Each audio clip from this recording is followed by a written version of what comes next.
If you guys want to talk about the worst mom in the history of moms, let's talk about the case of Diane Downs, who literally attempted to murder all 3 of her children in order to get a man to fall in love with her. So what exactly creates a monster like this? Well, Diane was born August 7th of 1955 in Phoenix, Arizona. Most of her life, she was pretty well behaved, but she started to rebel against her parents around high school. She cut her hair, had a really edgy phase, and got super boy crazy. And she started to date guys, which was way outside of her strict family's rules. And she fell in love with a boy named Steve Downs. They were high school sweethearts, but the second that college hit, they ended up going separate ways. He joined the Navy, and she went to Pacific Coast Baptist Bible College. And while they said that they would stay faithful to each other, she immediately started to hook up with other guys when she got there, and was expelled for her promiscuous behavior, and had to go back and live with her strict parents. While Steve came back, he forgave her, and they ended up running away together and getting married on November 13th of 1973. They were known to fight constantly, but in 1974, they had their first child together, making everything worse. Part 2 to the Diane Downs case. Well, the marriage between her and Steve was beyond rocky, and having their first daughter together, Christy, did not help that improve.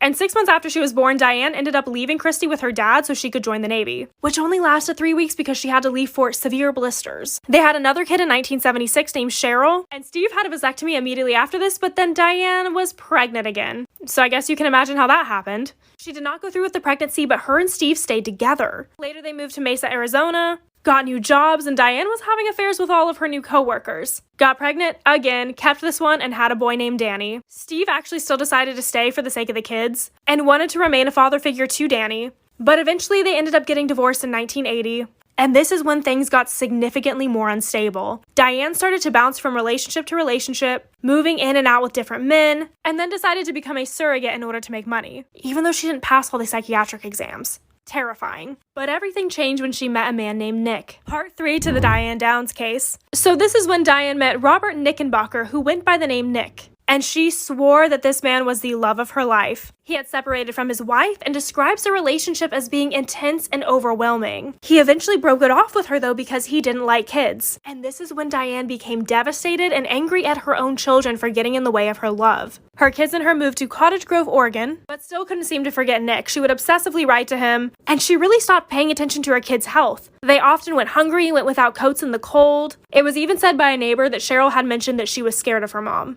Well, on Thursday, May 19th of 1983, everything went down. This story is from her perspective, by the way. They were coming home from a friend's house whenever Diane decided to take the kids on a scenic route. They did this often to explore. Hungry Like the Wolf started to play on the radio, and this is when she noticed a bushy-haired stranger signaling her over from the middle of the road. And at 10 p.m., with her kids asleep in the back of the car, she got out to talk to him, and he immediately demanded for her keys.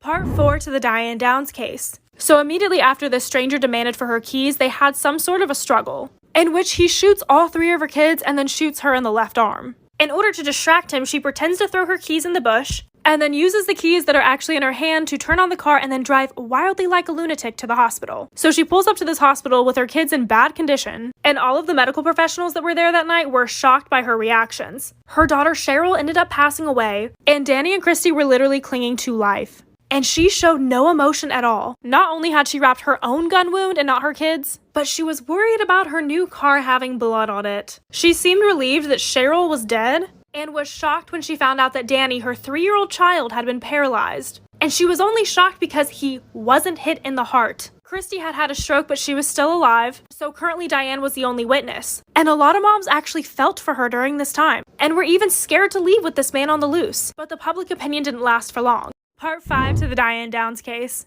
Even though the police were already suspicious of Diane, because she was the only witness, they had to rule out her story. So they got a composite sketch of the guy, and they ended up searching the whole area, where they only found some bullet casings.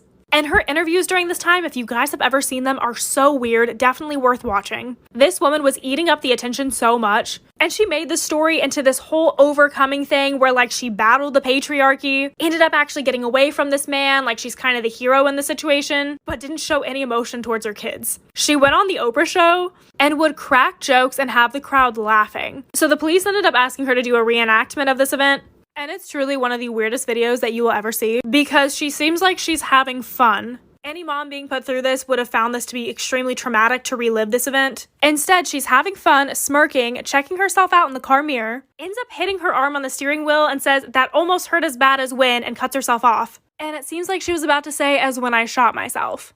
Part 6 to the Diane Downs case. So after seeing this horrific reenactment, People just flat out are not believing her anymore, especially whenever she said this whole thing took place in like 5 to 10 seconds. And she did not take the criticism very well, literally stating, if I had shot my own children, wouldn't I have done a good job of it? She's literally gaslighting people who are letting her know that things aren't adding up. Back at the hospital, Christy is starting to improve a lot, but she's still nonverbal. Her mom ends up coming to visit her actually, and her heart spikes. So the police are starting to want to have her as a witness, and they immediately get her in with a therapist. They practice by her writing down the shooter on a piece of paper and her throwing it into a fire, until eventually she feels safe enough to give it to the therapist. And once she did, it said her mom. The police went to go check Diane's house, found bullet casings that matched those at the crime scene, and also found a diary with intros about Robert, and talking about how Robert doesn't want kids. So then the police had their motive. Which Oprah even brought up to her that the man was now afraid of her because he thought she had shot her own kids. She tried to change her story a few more times, but she ended up getting arrested. Part 7 to the Diane Downs case. So by the time it was time for her trial, she was pregnant again. She said she did it because she missed her kids and was lonely. But honestly, I feel like she did it just because she thought her sentence wouldn't be as bad. They ended up playing the song Hungry Like the Wolf in the courtroom, and Diane was jamming out to it. They showed the tapes, and she showed no emotion. They even did a doll reenactment for the jury to paint a picture. And then Christy testified, saying that her mom had actually stopped the car when she thought they were all asleep, went to the trunk, came around, and ended up shooting them. Cheryl first, Danny second, and her last. Wrapped herself in a towel and proceeded to drive slowly to the hospital. So ultimately, Diane was found guilty. And to this day, she is still in complete denial, thinking that she is still innocent. She ended up having the baby girl in jail, and she was immediately taken from her. This daughter was adopted, and Danny and Christy were actually adopted by one of the prosecutors on the case.